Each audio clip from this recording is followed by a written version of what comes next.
Session आज से शुरू हो गया है। पीएम ने भी कहा है कि शांतिपूर्ण तरीके से चले लोकतंत्र जिस तरीके से है, और विपक्ष को बार बार नकारने के बाद भी कोशिश की जाती है। देखिए, अगर आप देखें 2014 से लेकर के और अभी 2024 आ गया, इस दौरान नरेंद्र मोदी जी के नेतृत्व में जो सरकार चली और संसद में हमेशा इस पक्ष में रही सरकार कि विपक्ष जो है सभी मुद्दों पर डिबेट करे, डिस्कशन करे और डिसीजन का हिस्सेदार भागीदार बने।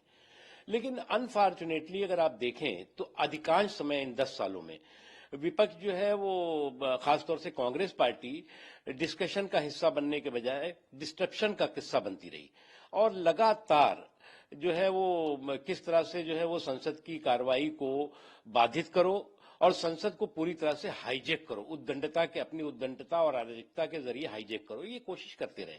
जबकि सरकार का एक ही मत था कि हम हर मुद्दे पर डिबेट के लिए तैयार हैं, डिस्कशन के लिए तैयार हैं। आप डिबेट और डिस्कशन के लिए खुल करके आइए सामने। लेकिन उनके पास क्योंकि ना तो किसी तरह के तर्क होते हैं ना तथ्य होते हैं, तो इस तरह के हाहाकार और हंगामे के जरिए हाईजैक करने की संसद को कोशिश करते हैं। जी सर, संबल को हिरासत में लिया गया, हालांकि मौजूदा स्थिति शांतिपूर्ण है। देखिए, मैं एक यही कहना चाहता हूँ कुछ लोगों के लिए कि दंगे जो हैं वो सांप्रदायिक जश्न का नहीं बल्कि संवेदनशील जख्म का कारण होते हैं। अब कुछ लोग जो है वो दंगों को भी सांप्रदायिक जश्न मना रहे हों, इस बात को भूल करके ये संवेदनशील जख्म है। और दंगे जब होते हैं तो केवल जो है वो इंसान ही लहूलुहान नहीं होता बल्कि इंसानियत भी लहूलुहान भी होती है, शर्मिंदा भी होती है। तो जंग में कत्ल सिपाही होंगे, सुरखरू जिल्ले इलाही होंगे। तो जंग में इस तरह के दंगों में तो आम आदमी मारा जाता है, लेकिन उसका लाभ जो है वो सांप्रदायिक सियासी सूरमा लेने की कोशिश करते हैं। इसलिए इस तरह की सांप्रदायिकता की आफत को जो है वो सद्भाव की ताकत से हमें ध्वस्त करना होगा। और ये जिम्मेदारी न केवल सरकार की, न केवल जो है प्रशासन की, बल्कि समाज की भी है। और इस बात को देखना होगा कि कौन ताकतें हैं जो देश के सद्भाव और सौहार्द के ताने बानों को ध्वस्त करने की षड्यंत्र और साजिशों में लगे हुए हैं।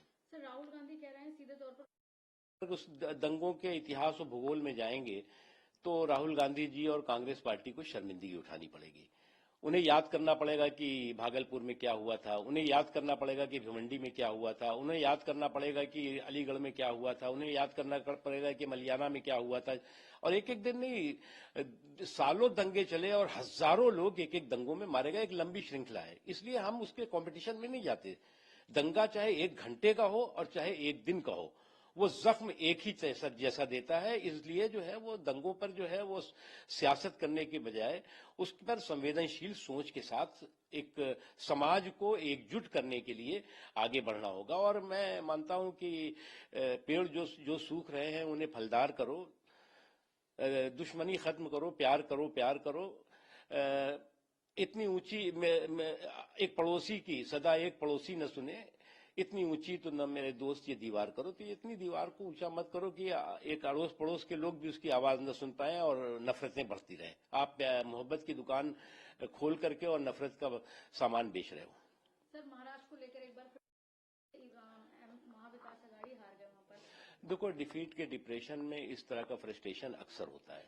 हार की हताशा में इस तरह का तमाशा अक्सर दिखाई पड़ता है। अब ये पहली बात तो वो तय करें कि उनकी हार जो है ईवीएम से हुई है। कोई कहता है ईवीएम से हुई है, कोई कहता है कि जो है वो जो सरकार थी एनडीए की या महायुति की, उसके जो कामकाज हैं उसको लोगों ने एक्सेप्ट किया। कोई कहता है कि जी हम जो है वो ठीक से परफॉर्म नहीं कर पाए, लोगों को समझा नहीं पाए।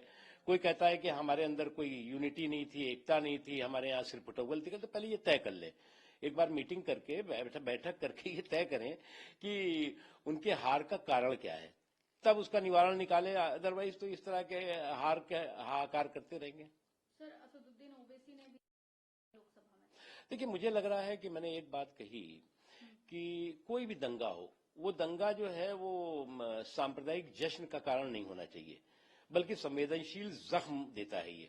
और कुछ लोग जो है वो इस तरह के माहौल में सांप्रदायिक जश्न बनाने के लिए, उसका सियासी लाभ उठाने के लिए इस तरह की चीजें करते हैं, उससे बाज आना होगा।